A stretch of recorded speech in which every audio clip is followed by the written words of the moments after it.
ጤና ይስጥልን። ይህ ፋስት ዴሊ ነው።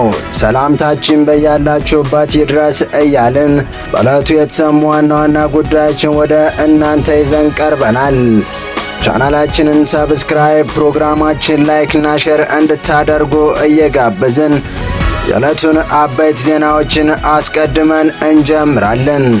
በትግራይ ክልል መዲና ከሰሞኑ መፈንቅለ መንግሥት ለመፈጸም ወደ ከተማው ገብቷል የተባለው እና እሱ ግን የጥቅማ ጥቅም ጥያቄ ነው ያለኝ ያለው ጦር ከተማውን ለቆ ለመውጣት መወሰኑ በተነገረ በቀናት ልዩነት ዓላማው መፈንቅለ መንግሥት እንደነበረ ያሳወቀ እርምጃ ጀነራል ታደሰ ወረደ ላይ ሊወሰድ ነው።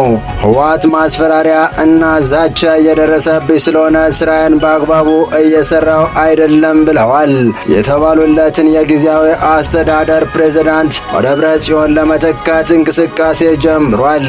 እንቅስቃሴውም ከፌዴራል መንግሥት ጋር የሚያጋጭ መሆኑ በትግራይ ሌላ ፍርሃት እንዲነግስ አድርጓል። በዝርዝር የምንነግራችሁ ይሆናል። በሌላኛው መረጃችን ደግሞ ወንበራቸውን ለማሳጣት እየተሰረባቸው ያለው ጀነራል ታደሰ ወረደ ከተደበቁበት ወጥተው ወደ ሚዲያ ቀርበዋል። ትልቅ ስብሰባም አካሂደዋል። እስከ ፍጻሜው አብራችሁን ስትቆዩ ሙሉ መረጃውን የምታዳምጡ ይሆናል።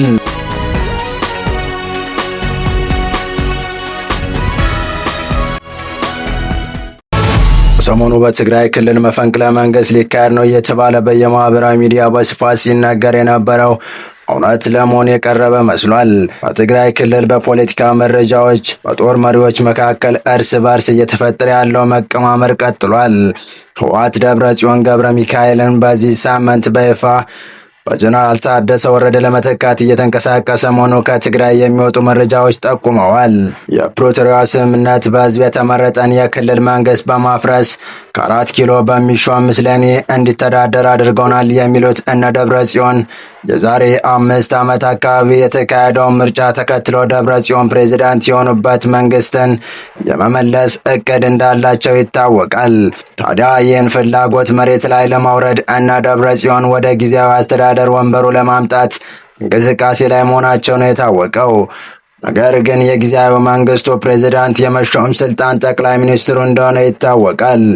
ከፕሪቶሪያ ስምምነት በኋላ ደብረ ጽዮን የክልሉ ጊዜያዊ መንግስት ፕሬዝዳንት ሆናለሁ ብሎ ቢያስቡም በጠቅላይ ሚኒስትር አብይ አህመድ ፊት ይሁንታን አላገኙም። ጌታቸው ረዳ መሾማቸው የመቀሌ የፖለቲካ መገፋት አኑሮት የቆየ ሲሆን በአቶ ጌታቸው ምትክ ጀነራል ታደሰ ቢሾሙም አሁንም ተመሳሳይ ውጥረቶች ተፈጥረዋል። ህወሓት ማህበራዊ ኮሚቴ ባጸደቀ የሥራ አፈጻጸም ግምገማና ቀጣይ አቅጣጫዎች መሰረት የድርጅቱ ከፍተኛ አመራሮች የምክክር መድረክ ከዛሬ ህዳር 29 ቀን 2018 ዓ.ም ጀምሮ እያካሄዱ ነው።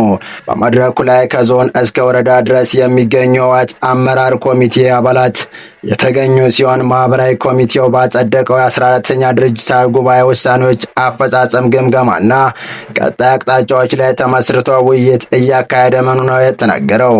በዚህ መድረክ ላይ ጀነራል ታደሰ ወረደ ይገኙ አይገኙ ግልጽ መረጃ ባይኖርም ህወሓት ግን የጊዜያዊ አስተዳደሩን በደብረ ጽዮን ለመተካት ያዘጋጀውን እቅድ መድረኩ ላይ ለአባላቶች ያቀርባል ተብሎ ይጠበቃል።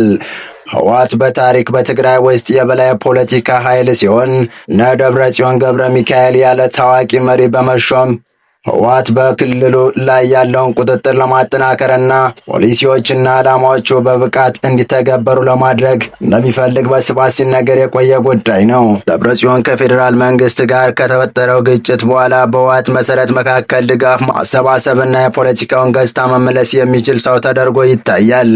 የእሱ አመራር በትግራይ ውስጥ የህወሓት አስተዳደር ቀጣይነትና ህጋዊነት ስሜት ሊሰጥ ይችላል ተብሎም ይታሰባል።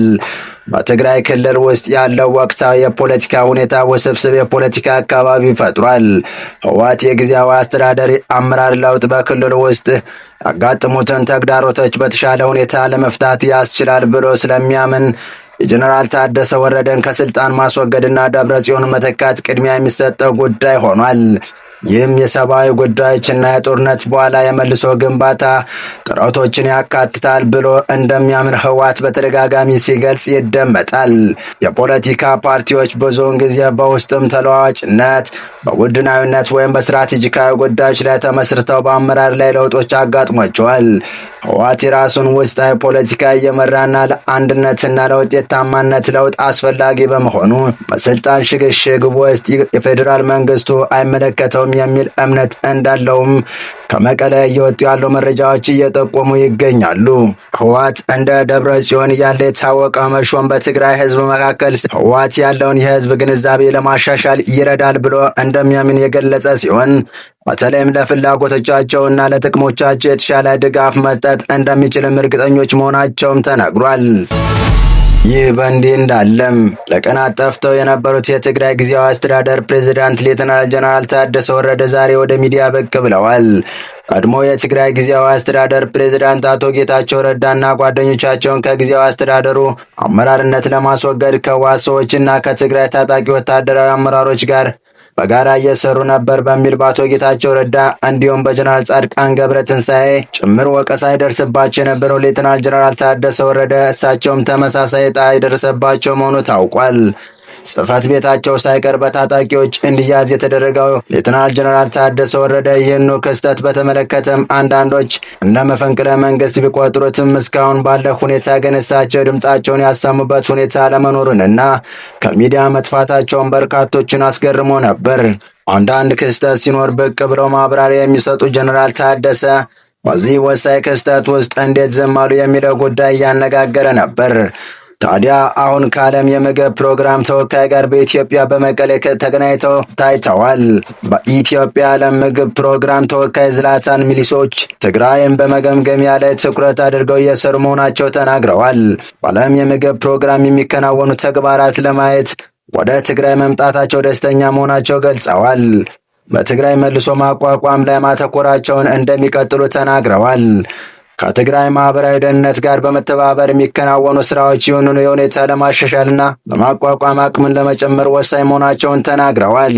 መረጃዎች የሚያሳዩት የትግራይ ክልል ጊዜያዊ አስተዳደር ጀነራል ታደሰ ወረደና የህወሓት አመራሮች ግጭት ውስጥ የገቡት የኤርትራ መንግስት ያዋጣናል ያሉና ትዕዛዝንም ከአስመራ የሚቀበሉ ወታደራዊ አመራሮችና የህወሓት ሰዎች ጀነራል ታደሰን በለዘብተኝነት የሚከሱ በመሆኑ ነው። ሌተናል ጀነራል ታደሰ ወረደ ከአዲስ አበባ ሹመት ተቀብለው ወደ መቀሌ ሲገቡ ከተቀበሏቸው ኃላፊዎች መካከል አንደኛው ከኢትዮጵያ ሉዓላዊ ጋር በተያያዘ ያልተገባ ግንኙነት ማድረግ በተመለከተ አጥብቆ መከላከል የሚገኝባቸው መሆኑ የሚያመለክት ነው።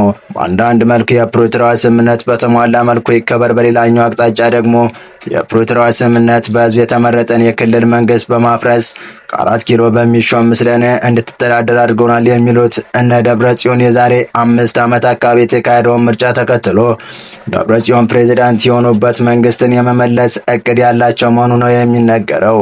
ይህ ከሆነ የፕሪቶሪያ ስምምነት ሙሉ በሙሉ የሚፈርስም ይሆናል። የፕሪቶሪያ ስምምነት የቀድሞ ከፌዴራል መንግስት እውቅና ውጭ የተካሄደው የወቅቱ የትግራይ ክልል ምርጫ ውድቅ መሆኑና ከትግራይም እስከ ቀጣዩ ምርጫ ድረስ ከሁሉም የተውጣጡ አካላት በሚቋቋሙ ጊዜያዊ አስተዳደር የምትመራ መሆኑ ነው። በዚህ ሂደት ውስጥ ደብረ ጽዮን የክልሉ ጊዜያዊ መንግስት ፕሬዝዳንት እሆናለሁ ብለው ቢያስቡም በጠቅላይ ሚኒስትር አብይ አህመድ ፊት ይሁንታን አላገኙም።